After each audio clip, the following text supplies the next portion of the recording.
ওই মেয়েটাকে শাস্তি পেতেই হবে, শাস্তি পেতেই হবে মা। হ্যাঁ হ্যাঁ অংশু, সে তো পেতেই হবে। তুমি চিন্তা করো না, আমি তোমাকে ঠিক জায়গায় নিয়ে যাব, যেখানে গেলে তুমি সব প্রমাণ পেয়ে যাবে। আমার কথায় তোমাকে বিশ্বাস করতে হবে না অংশু, তুমি নিজেই সবটা বুঝতে পারবে। শুধু প্রমাণ খুঁজে বার করার দায়িত্বটা কিন্তু তোমার উপরেই বর্তাচ্ছে। তুমি তো অঘোর চৌধুরীর পরিবারের বংশধর, তাহলে সেই পরিবারের জন্য, সেই পরিবারের হিতের জন্য প্রমাণটা তোমাকেই নিয়ে ওই বাড়িতে ঢুকতে হবে, যাতে ওই মেয়ে বাড়ি থেকে বেরিয়ে যেতে পারে।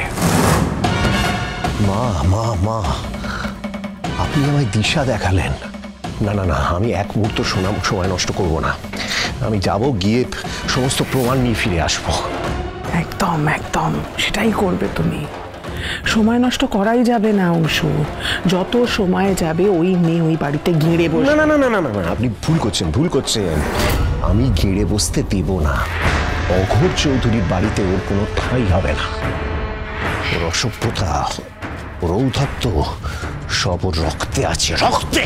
হ্যাঁ, এবং এমন একটা রক্ত যে রক্তটার কোনো বংশ পরিচয়ই নেই। না, এ তো হতে পারে না অংশু। ওই মেয়ে তোমার ছেলেকে বশ করেছে, চৌধুরী পরিবারের বাকি ছেলেদেরকেও বশ করেছে, সবার মাথা খাচ্ছে ও। তোমাদের বাড়ির ছেলেরা কেউ কথা শুনছে না, বড়দের অমান্য করছে, অমর্যাদা করছে। তোমাদের পরিবারটা এরকম ছিল না কি অংশু? ছিল না, ছিল না, সে তো আমিও জানি ছিল না অংশু। অলক্ষ্মী বিদায়ের দিন তোমাকে চৌধুরী পরিবার থেকে ওই অলক্ষ্মীকে বিদায় করতে হবে। পারবে তো?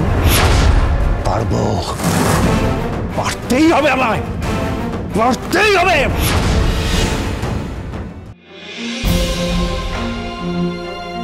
মাসিমা, মেসোমশাই, আসুন আসুন, ভেতরে আসুন। আসলে ওই দীপাবলির সময়টা পরমার কাছে খুব স্পেশাল, খুব খুশি হয় কালী পুজোর সময়টা, খুব আনন্দ করে বাজি টাজি ফাটায়। হ্যাঁ আসলে দেখো না, যদি ওকে এগুলো একটু দেওয়া যায়। হ্যাঁ নিশ্চয়ই, আপনারা হাতে করে নিয়ে এসেছেন, আপনারাই দেবেন ওর হাতে। আমি এক্ষুনি ওকে খবর দিচ্ছি। আপনারা বসুন না প্লিজ, আমি ওদেরকে আসতে বলছি। বসুন বসুন।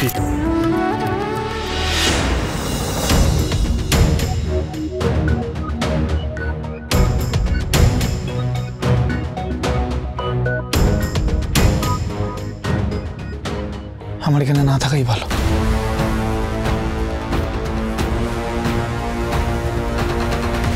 অভ্র, এই যে বড় বৌমা, এখানে দাঁড়িয়ে থেকো না, চলো নিচে গিয়ে পুজোর কাজের ব্যবস্থা করবে। আজকে বাড়িতে অলক্ষ্মী বিদের পুজো হয়, থাকবেই যখন বাড়িতে, তখন চলো পুজোর কাজের ব্যবস্থা করতে হবে তো। এসো দাদা। আবার হ্যাঁ আয় না, আয়। পরমার বাবা মা এসেছেন, ওনারা ডাকছেন পরমাকে, আমি ওনাদেরকে বসিয়ে এসেছি। আচ্ছা তুমি দাঁড়িয়ে রইলে কেন? এসো। বড়মা, সঞ্চারী দিও পুজোর কাজ করুক, মানে ও তো বাড়ির বউ, আমরা সবাই পুজোর কাজ করব, সঞ্চারী দি দাঁড়িয়ে দেখবে, এটা তো ভালো লাগে না বলো? সঞ্চারী দিও তো খারাপ লাগবে। আচ্ছা তোমাকে আমি বাড়ির সব কাজে কথা বলতে বলেছি? হ্যাঁ, নেত্রী এসছেন, একেবারে সব ব্যাপারে কথা বলে চলেছে। আচ্ছা ঠিক আছে, যাও ডাকো সঞ্চারীকে।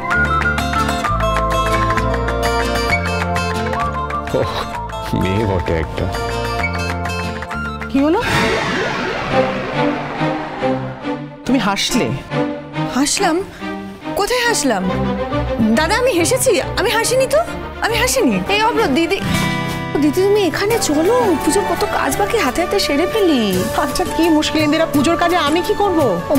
এদেরকে নিয়ে যাও, বাড়ির দুই বউ, এরা নিশ্চয়ই পুজোর কোনো কাজকর্ম জানে না। যাও নিয়ে যাও, শেখাও গিয়ে, যাও।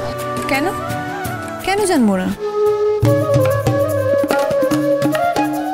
দীপাবলির সন্ধ্যায় তো বাড়ির উঠোনে গোবরের প্রলেপ দিয়ে অলক্ষ্মী মূর্তি তৈরি করা হয়, তারপর সেটাকে পুজো করা হয়, আর পুজোর পরে বাড়ির মেয়েরা কুলো পিটিয়ে সেটাকে তেমাথায় দিয়ে আসে, আর বলা হয় লক্ষ্মী আয় অলক্ষ্মী যা। এটা বলে ফেলে আসা হয়, যা অশুভ শক্তি দূর করার প্রতীক। তারপর বাড়িতে লক্ষ্মী পুজো করা হয়, আর পুজোর সময় সবাই মিলে দেবীর কাছে প্রার্থনা করা হয় যাতে তিনি স্থায়ীভাবে থাকেন। সত্যি সুদীপ কত কিছু জানে, কোনো কিছুতেই ও পিছিয়ে নেই। আর এর না একটা ইতিহাস আছে, বলছি। থাক, আমাকে ক্ষমা করে দাও মা, আমার ঘাট হয়ে গেছে। তোমাকে ইতিহাস শোনাতে হবে না, তোমরা দুজনে যাও পুজোর কাজ করে আমাকে উদ্ধার করো, যাও। আর সঞ্চারিদি ডাকি, ডাকো। সঞ্চারিদি, সঞ্চারিদি তাড়াতাড়ি এসো। এখানেই আছে সমস্ত প্রমাণ, দাঁড়াও। এটা ধরো। এত টাকা লাগবে অংশু, লাগবে। আসলে কি বলো তো, দিনকাল বড় পাল্টে গেছে অংশু।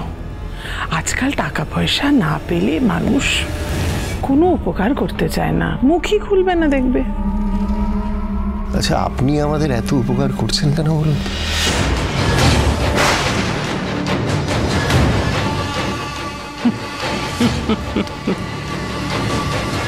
আমার উদ্দেশ্য নিয়ে প্রশ্ন তুলছো বাবা?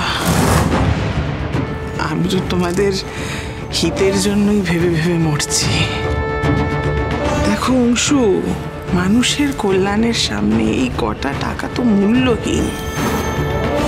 আচ্ছা, তুমি আমাকে একটা কথা সত্যি করে বলো তো, এই উপায়টা ছাড়া ওই মেয়েটিকে চৌধুরী পরিবার থেকে বের করার অন্য কোনো ভালো উপায় তোমার জানা আছে? নেই, ঠিক বলেছেন। আসলে না, হঠাৎ করে মনের মধ্যে এসে গেছিল কথাটা, বলে ফেলেছি। আপনি কিছু মনে করবেন না, আমার ক্ষমা করে দিন। না, চিন্তা করো না তুমি। মনে রেখো, যদি আজকে সফল হতে পারো তাহলে শুধু সুদীপা একা নয়, সঙ্গে ওই ভবঘুরে মহিলা, তিনিও তোমাদের বাড়ি থেকে বেরিয়ে যাবেন। এর চেয়ে ভালো আর কি হতে পারে বলো? আর দেরি করো না, এসো।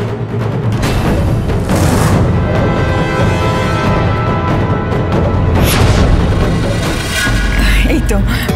কি হয়েছে? কিছু হয়নি, হবে। বাড়িতে পুজো হবে, আর এই পুজোর ব্যবস্থাতে তুমিও থাকবে। পরমা, দাঁড়িয়ে থাকলে চলবে, এসো তাড়াতাড়ি এসো। সুদীপা, বাজি পোড়ানো ছাড়া আমি আর কিছুই জানি না।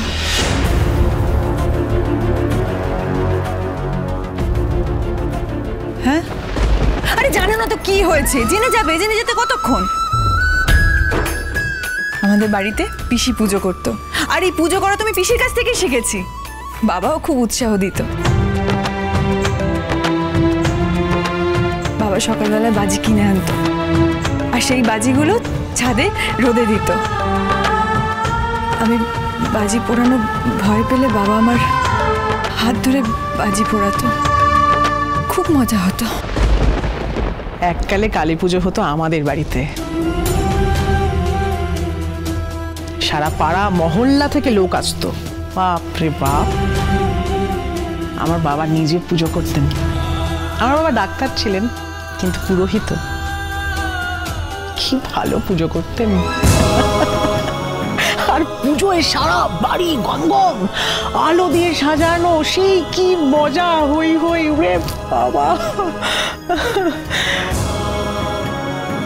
বড় মা, হ্যাঁ এবারে করুন না, আপনি নিজে হাতে সব ব্যবস্থা করুন। কি বলছি ইন্দিরা, আমি একটা বিধবা মানুষ, আমি পুজোর কাজ করব? হায় ভগবান, এই মেয়ে নাকি সব জানে। এই মেয়ে আসল অলক্ষ্মী। ঠিকই তো বলেছে দিদি, কতদিন পর তুমি এভাবে কথা বললে বলো তো, আমাদের যে কি ভালো লাগে। তুমি দেখো, ওই আমাদের লক্ষ্মী হবে।